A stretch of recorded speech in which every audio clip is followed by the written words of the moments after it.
Ole video kan nuang khan saphai hi patling hlam ni vel a sei hi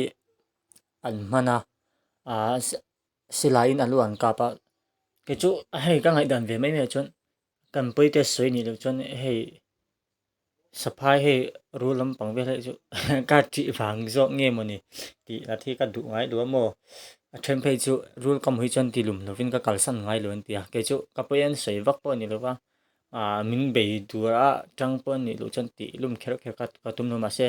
min bei tuma aning lo kha chu ka su ve nga lo mo ko ke point ka ti lum ve tho ta ma se ka pian chang chan ka ti lum sa ti som vel bak la ni lo fang ru la chon ma se saphai em chu kala ti lum lo wa hei lo an fe na khan saphai hi an huwa chon an ti lum ta then chon dam doi tan ten tha te ma se hetia